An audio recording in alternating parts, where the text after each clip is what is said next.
अच्छा, आपको सस्पेंड सिर्फ डराने के लिए या फिर आपको आपकी आवाज दबाने के लिए किया गया? हाँ, मैं ये मानता हूँ कि ये सस्पेंशन मेरा दमन है एक प्रकार से, कि लोग जो है सत्य ना बोले, सत्य बोलने से डरें और जो कुछ भी चल रहा है उसको चलने दें और इस बात को उठाने का साहस दोबारा कोई ना करे। मुझे लगता है कि ये माँ भारती के विकास में हर उस व्यक्ति का योगदान और करना चाहिए, और उसके पास जिसको भी अपनी माँ भारती से प्रेम है। मुझे लगता है कि भ्रष्टाचार का विरोध करना एक जो है माँ भारती के दामन पे लगे दाग को धुलने जैसा है, और हर उस भारतीय का ये कर्तव्य है। अच्छा, जिस दिन आप सोशल मीडिया पे अपना वीडियो बनाकर डाले, जी उस रात आपने ये नहीं सोचा कि अगर मैं कल जो है आवाज उठाऊंगा, अगर मेरे पास सबूत नहीं होंगे तो विभाग मेरे खिलाफ खड़ा हो जाएगा और मेरी नौकरी भी जा सकती है? देखें, मेरे पास तो सबूत है, वो तो है ही। क्या सबूत है? बहुत सारे, जैसे लोगों की कॉल रिकॉर्डिंग है, कई लोगों के तो अकाउंट में डाला हूं, जब मैं बोल रहा हूं तो डरने लगे होंगे, जान रहे हैं, तो उनके अकाउंट में मैंने डाला है, तो उसको भी दिखा सकता हूं। और बहुत सारे लोगों की जो है रिकॉर्डिंग है मेरे पास। कॉल रिकॉर्डिंग किस चीज की? मतलब जैसे अभी 4 दिन पहले जब तक मैंने नहीं किया है, और उसके पहले मैं फोन करके पूछता किसी से, क्यों भैया क्या चल रहा है आपके, हम तो 2000 रुपया महीना दे रहे हैं, आप भी दे रहे होंगे, तो सब बता देते। अब नहीं बताएगा कोई, इसलिए कि चूंकि अब जान रहा है कि ऐसी चीजें चल रही, लेकिन उसके पहले की तो सारी बातें हैं ही मेरे पास में। तो क्या आपके आवाज उठाने से वो सारी चीजें बंद हो जाएंगी? वो जो खेला होता था पर्दे के पीछे, वो बंद हो जाएगा? निश्चित तौर पे माननीय मुख्यमंत्री जी ने एक बहुत बड़ा इनिशिएटिव लिया और आदेश किया कि सीपी महोदय हमारे यहाँ के लखनऊ कमिश्नरेट के, वो जो ड्यूटी हाथ से मैनुअल लगती थी, अब उसको जो है कंप्यूटरीकृत व्यवस्था के तहत कर दिया गया है। ये इसके लिए बहुत बहुत धन्यवाद है माननीय जो है हमारे सीपी महोदय को। और माननीय मुख्यमंत्री जी ने भी मानव संपदा पोर्टल पे छुट्टी की और अन्य सारी व्यवस्थाओं को कंप्यूटरीकृत करने की व्यवस्था की बात की है, लेकिन उसमें अभी थोड़ी दिक्कत ये आ रही है कि हमारे अधिकारी वर्ग जो है अभी भी उतनी शिथिलता बरत रहे हैं कि छुट्टी करने में अभी भी वो समय से नहीं करते हैं, और समय से नहीं करते हैं तो हम लोगों को टिकट कराना होता है। कहीं 600-700 किलोमीटर दूर आदमी नौकरी कर रहा है, तो बिना टिकट कराए तो जा नहीं सकता, तो बिना टिकट कराए जाएगा तो टीसी महोदय मिलेंगे, तो टीसी महोदय का एक जलावत झेलनी पड़ेगी। इसलिए मुझे लगता है कि जिस दिन छुट्टी हो उससे 1-2 दिन पहले हो जाए कि हम जिससे टिकट करा सकें, आराम से जा सके। अच्छा, अभी योगी सरकार के द्वारा नया कानून बनाया गया है छुट्टी के लिए जी। इससे पहले जो कानून था और अभी कानून, दोनों में क्या अंतर है? पहले किस तरीके से छुट्टी मिलती थी और अब पहले मैनुअली होता था कि हाथ से आदमी एप्लीकेशन लिखता था, तो वो आगे पीछे टहलता था, अधिकारियों के मन हुआ तो कर दिए, नहीं तो डांट के भगा दिए। अब ये व्यवस्था है कि आदमी पोर्टल पे डाल देता है, पोर्टल से छुट्टियां हो जाती हैं। लेकिन अभी थोड़ी शिथिलता के कारण हमारे अधिकारी वर्गों में जो है अभी भी शिथिलता बरत रहे हैं, माननीय मुख्यमंत्री जी के आदेश के बाद भी, कि वो छुट्टी करते करते, जैसे मान लीजिए मेरी आज से छुट्टी है, तो आज लाते लाते 12 बजे करेंगे, नहीं शाम को करेंगे, ऐसी शिथिलता बरतन।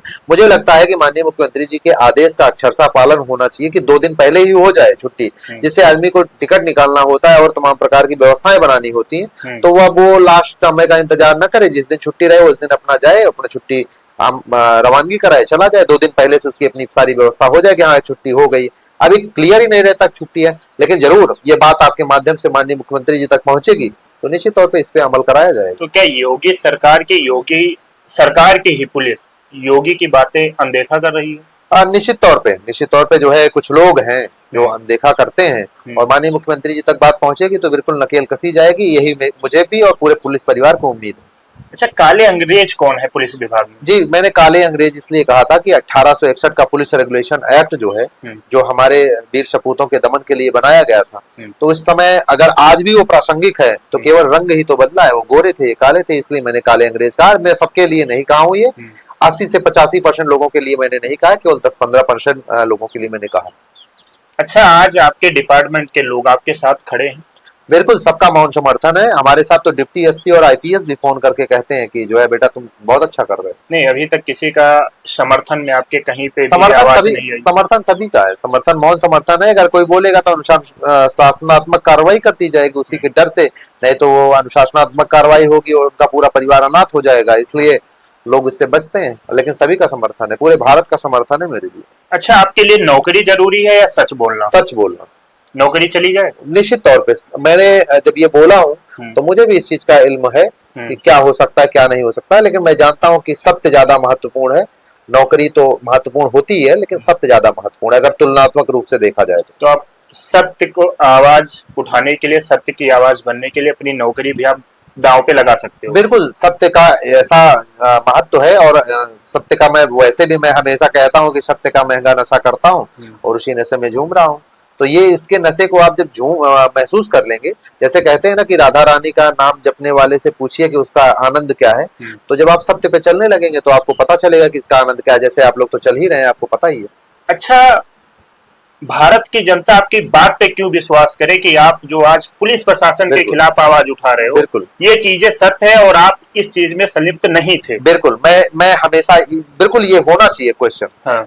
मैं कहना चाहता हूँ कि मुझे और हमारे आरआई महोदय को, दोनों लोग को लाइव जो है ब्रेन मैपिंग करा दिया जाए कि मैं जो बोल रहा हूँ वो सत्य बोल रहा हूँ कि नहीं बोल रहा हूँ, और आरआई महोदय जो है जो बोल रहे हैं वो सत्य बोल रहे हैं कि नहीं बोल रहे हैं, घूसखोरी किए हैं कि नहीं किए हैं, उनका भी ब्रेन मैपिंग हो जाए और मेरा भी ब्रेन मैपिंग हो जाए। बिल्कुल किसी के ऊपर ब्लाइंड फेथ नहीं करना चाहिए। मैं चाहता हूं मेरा ब्रेन मैपिंग करा लिया जाए कि मैंने 2000 घूस दिया था कि नहीं दिया था, चिकित्सा प्रतिपूर्ति में घूस दिया था कि नहीं दिया था, टीएडीए में घूस दिया था कि नहीं दिया था, बिल्कुल करा लिया जाना चाहिए। मैं तो कहता हूँ ब्रेन मैपिंग कराने के लिए तैयार हो जाए, जब आप डेट रखवा दीजिए, बिल्कुल तैयार हो।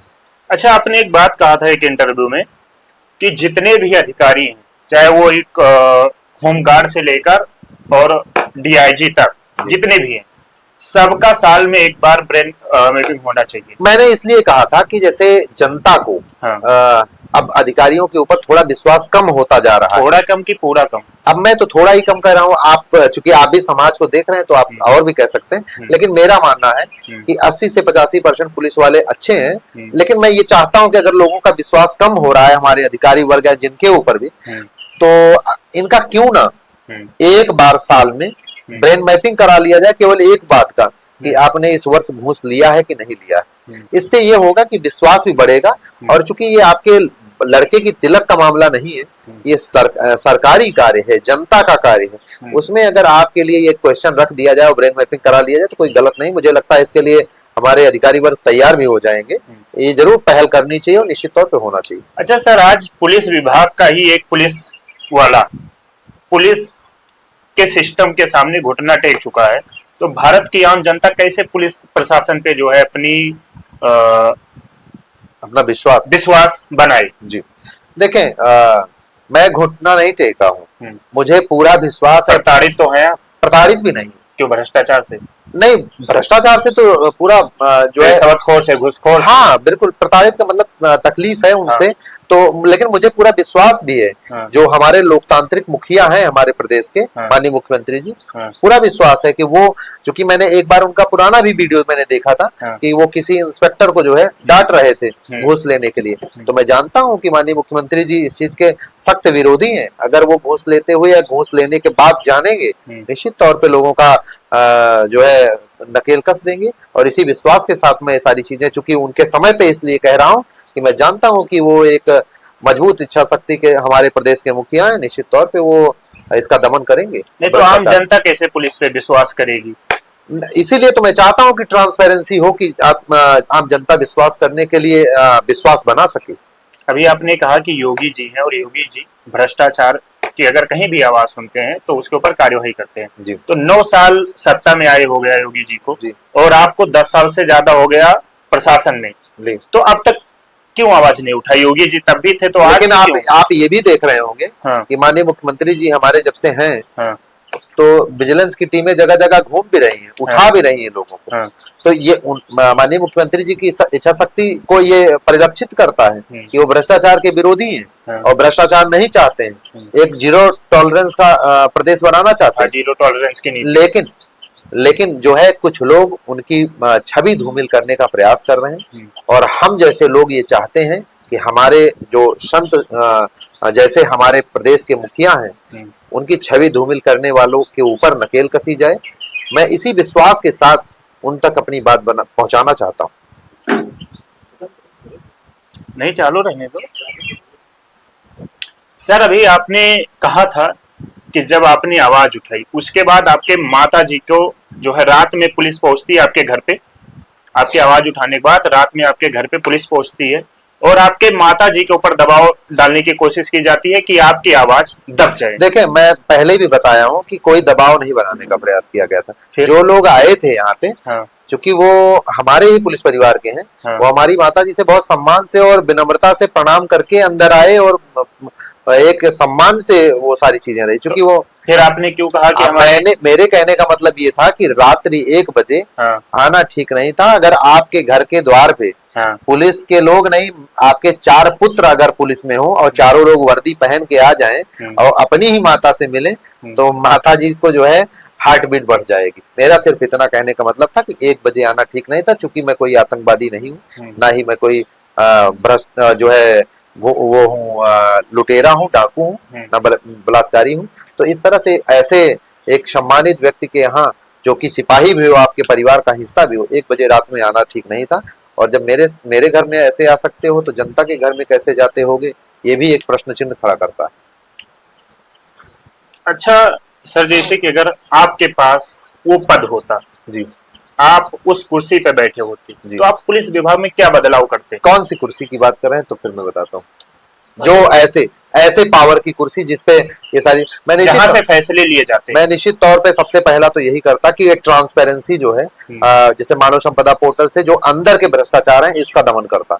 और मैं आपको बताऊं कि मैं ब्रेन मैपिंग को एक जिले स्तर पे गठित करता, कि जिले स्तर पे ब्रेन मैपिंग की व्यवस्था हो, कि कोई भी व्यक्ति जिसके ऊपर गलत तरीके से आरोप लगाए जा सकते हैं, जैसे कि आप सुने होंगे कि लखनऊ में एक व्यवस्था ऐसी चल रही थी, ऐसे रैकेट चलाए जा रहे थे कि 10 लाख देकर रेप केस और 20 लाख देकर पॉक्सो के केस लगवाए जा रहे थे। तो मैं चाहता हूं कि ऐसी व्यवस्था में लोग ना फंसे और एक सीधे साधे लोगों का जो है सम्मान हो सके और संरक्षण हो सके, सुरक्षित हो सके। इसके लिए जिलेवार पे एक ब्रेन मैपिंग की व्यवस्था रखता कि अगर आपने ऐसा कोई कार्य नहीं किया तो आप जाइए ब्रेन मैपिंग करा लीजिए और आप उसके बिहाफ पे जो है एविडेंस, साक्ष्य का संकलन किया जाएगा और आपको जेल भेजने की क्या जरूरत है। और अगर ऐसी व्यवस्था कर दी जाएगी तो मुझे लगता है कि जो लोग झूठे आरोप लगा देते हैं लोगों के ऊपर, कभी ऐसी व्यवस्था नहीं होगी, वो लोग डरेंगे। कभी भी जो आदमी सत्य पे चल रहा है और उसके साथ कभी भी कोई किसी प्रकार की अप्रिय घटना नहीं होगी। मैं इस विचारधारा का हूं और इस विचारधारा मैं चाहता हूं कि मेरा एक स्लोगन भी मैं लोगों से कहता हूं कि 1 रोटी कम खाएंगे लेकिन ब्रेन मैपिंग को शामिल कराएंगे। 1 रोटी कम खाएंगे, ब्रेन मैपिंग को शामिल कराएंगे। अच्छा, आपको पुलिस विभाग में क्या क्या कमियां लगती हैं? केवल ट्रांसपेरेंसी की कुछ कमियां हैं, उनको सुधार करके अंदर के करप्शन को कम किया जाएगा तो उसका इम्पैक्ट जनता के ऊपर निश्चित तौर पे पड़ेगा। क्या क्या बदलाव चाहते हो आप पुलिस डिपार्टमेंट में, ये बदलाव होने चाहिए और आपके मुद्दे क्या क्या है अभी?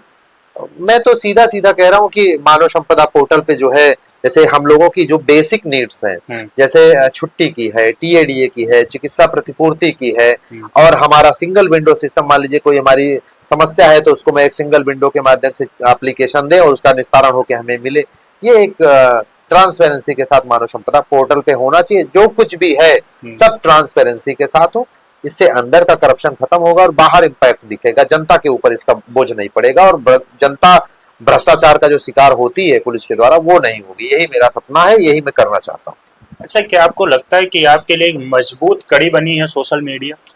निश्चित तौर पे अगर सोशल मीडिया का एक अच्छा सदुपयोग हो सकता है तो निश्चित तौर पे माँ भारती के विकास में अगर आप सोशल मीडिया के माध्यम से कर सकते हैं तो निश्चित तौर पे करना चाहिए। हर व्यक्ति का ये उद्देश्य है कि माँ भारती के विकास में अगर उसका कंट्रीब्यूशन हो सकता है तो ये बहुत महत्वपूर्ण है। हम सभी लोग केवल यही कार्य कर रहे हैं कि माँ भारती के विकास के लिए। यहाँ पे कोई चिर अस्थायी नहीं है, कुछ दिन के लिए है, हो सकता है 10 साल 20 साल 50 साल के बाद यहाँ से जाना पड़ेगा, तो कोई चिरस्थायी नहीं है, हर आदमी को जाना है।